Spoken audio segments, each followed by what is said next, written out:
Assalomu alaykum qadrli teletomoshabinlar. Siz Sog'lom hayot ko'rsatuvining yangi sonini tomosha qilyapsiz.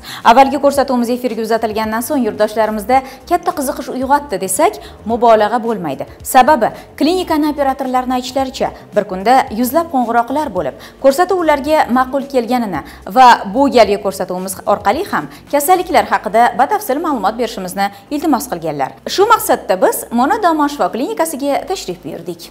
Qadrli teletomoshabinlar, sizning savollaringizga batafsil javob olish maqsadida kardiolog shifokor Umidjon Vohidovichga murojaat qilamiz. Assalomu alaykum. Umidjon aka, ko'p sonli yurtdoshlarimizdan kelgan bir savol bor, ya'ni bugungi kunda insonlarda kuzatilayotgan o'sha havo yetishmasligi, hansirash bilan bog'liq kasalliklar kelib chiqish sabablari, ularni davolash choralari haqida ma'lumot berib o'tsangiz, marhamat. Darhaqiqat, klinikamizga tashrif buyurayotgan bemorlar orasida hansirash, havo yetishmasligi hissi bilan kelayotgan bemorlarimiz soni bir qanchagina. Yurak yetishmovchiligi o'zi bu nima?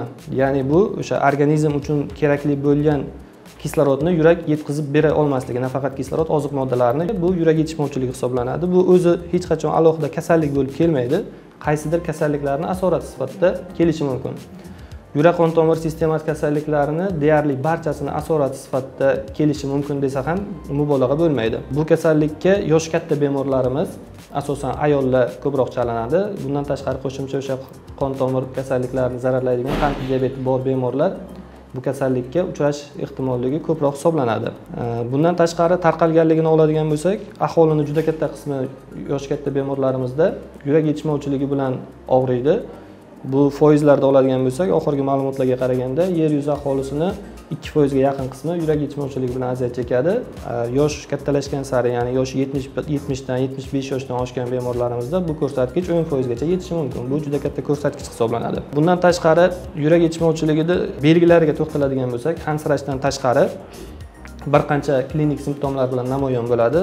Bularga aytishimiz mumkin shish sindromi, ya'ni ko'pgina keladigan bemorlarimizni oyoqlarida shish kuzatiladi. Bu shish avvaliga periferiyada, ya'ni oyoqlarda kuzatilib, borgan sari yuqoriga ko'tarilib, anasarka holatigacha olib kelgan holatlari kuzatilgan. Bundan tashqari bunday bemorlarimizda holsizliklar, jismoniy yuklama paytida tez charchab qolish, mushaklarda toliqish hislari kabi klinik belgilar paydo bo'ladi. Yurak yetishmovchiligi bilan og'rigan bemorlarimizda bundan tashqari yurak ritmida o'zgarishlar kuzatilishi mumkin, ya'ni yurak to'liq hajmda qonni organizmga chiqarib bera olmaganligi hisobidan kompensator ravishda yurak urish soni tezlashib, organizmga o'sha qonni yetkazib berishga harakat qiladi. Ya'ni buni taxikardiya deymiz. Ko'pchilik bemorlarimizda yurak urish soni tezlashganligini, ya'ni 80 tadan 90 tadan oshganligini ko'rishimiz mumkin.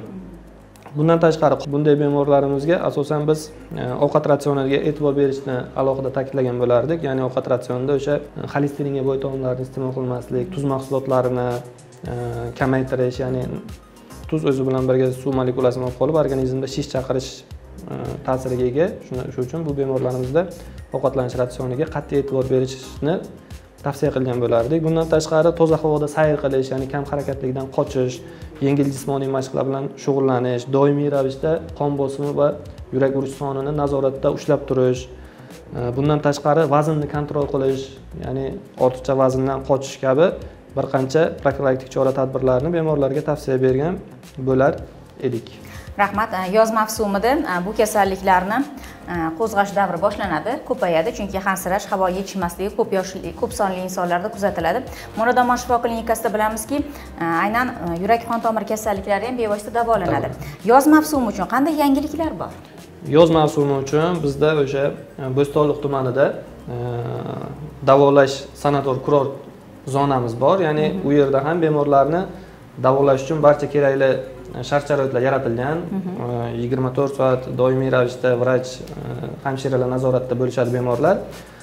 Bunday bemorlar agar Chimyon sanatoriyasida davolanish xohishi bor bo'lgan bemorlar mana shu Toshkentdagi klinikamizga tashrif buyurib, kerakli barcha tekshiruvlardan, kardiolog, nevropatolog konsultatsiyasidan o'tib, kerakli laborator tekshiruvlardan o'tib, agar u yoqda davolanish istagini bildirishsa, bemalol u yoqqa borib davolanishlari mumkin. Shunaqa shart-sharoitlar yaratib qo'yganmiz. Tog'da ham bemalol bemorlarimizga qulaylik bo'lish maqsadida. Ham toza havodan bahramand bo'lib, ham davolanish, ham toza havo O'zbekiston Respublikasi xususiy tibbiyot tizimi rivojlanishiga o'z hissasini qo'shgan. Umurtqa pog'onasi disk churrasini jarrohlik amaliyotsiz davolash uslublarini O'zbekistonda amaliyotga tatbiq etgan. Tayanch harakat tizimi kasalliklarini zamonaviy va xalq tabobati uslublarini uyg'unlashtirib, davo uslublarini ommalashtirgan. O'zbekiston Respublikasi tibbiyotiga birinchi bor zarbali to'lqinli terapiya uslubini qo'llagan va tatbiq etgan. Xalq hurmatiga sazovor bo'lgan olim, tibbiyot fanlari nomzodi Omon Xo'jayev boshlagan va rivojlantirgan davo uslublari Omon Xo'jayev barpo etgan Monada Omon klinikasida davom ettirilmoqda. Klinikada Omon Xo'jayevning ishonchini qozongan shogirdlari sidqidildan ustozning ishini davom ettirishmoqda. Monada Omon shifo klinikasida bo'yin sohasidagi 4 mm gacha, bel sohasidagi 6 mm gacha bo'lgan disk grijalari, birinchi va ikkinchi darajali tizza son bo'g'im artrozlari, shuningdek bosh, bo'yin, yelka, ko'krak, bel, qo'l oyoqlardagi og'riqlarni operatsiyalarsiz, kimyoviy dorilarsiz, Shvetsariya, Buyuk Britaniya, Yaponiyada ishlab chiqarilgan zamonaviy apparatlar va tabiiy malhamlar bilan davolanadi. To'liq ma'lumot uchun YouTube'dagi Monada Omon kanalimizga kiring. Tugmachani bosib, a'zo bo'lishni unutmang. Assalomu alaykum. Va alaykum assalom. O'zingizni tanishtiring. Men Tojikiston Respublikasi Suv viloyatining G'ulakandoz qishlog'idan kelganman. Ismim Abdullayeva Qurbonjon. Nima bezovta qiladi sizni? Men ko'p yillardan beri qon bosimim oshishi, bundan keyin qand kasalligi bilan tez og'rib turardim. Monada Omon klinikasiga keldim. Men kelgan kuni hansirashlar bor edi menda.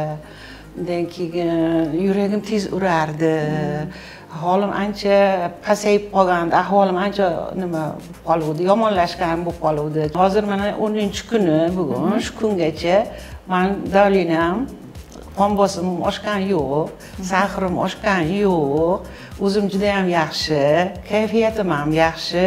Qo'shni respublika odamlariga shunday yordamlari tegib tursin. Ularning eng yaxshi tomoni shuki, bu boshqa millat, boshqa respublikadan deyishmaydi, juda ham mehribonlik bilan, odamgarchilikni juda ham joyiga qo'yishib, yaxshi qabul qilishadi. Shundan men juda ham g'oyat xursand bo'ldim. Bo'g'im kasalliklari ham juda ko'p edi menda.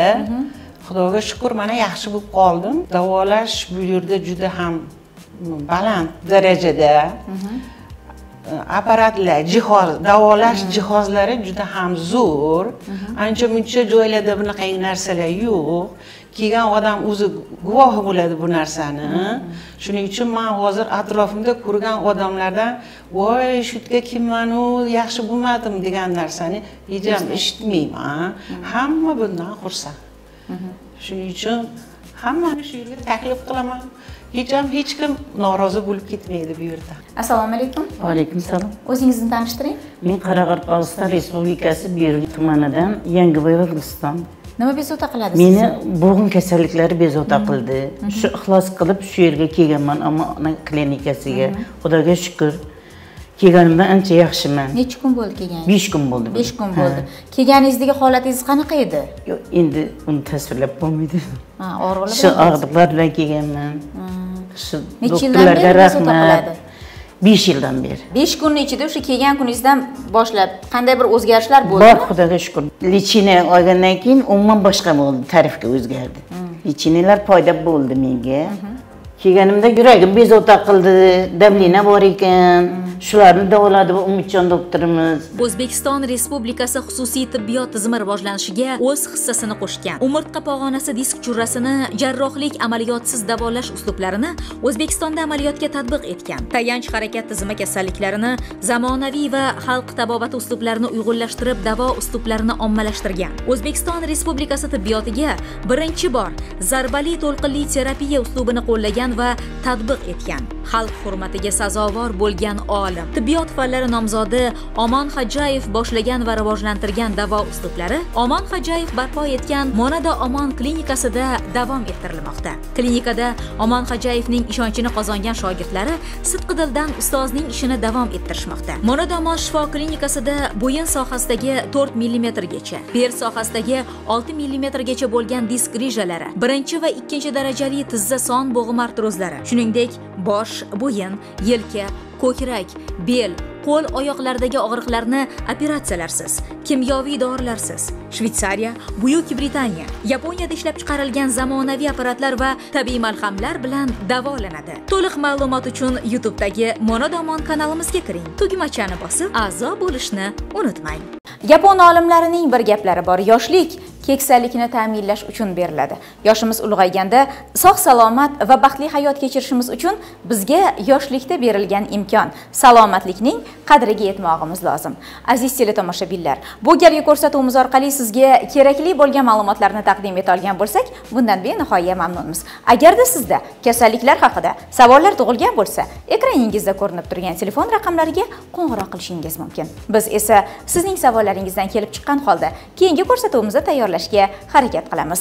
Xayr, salomat bo'ling.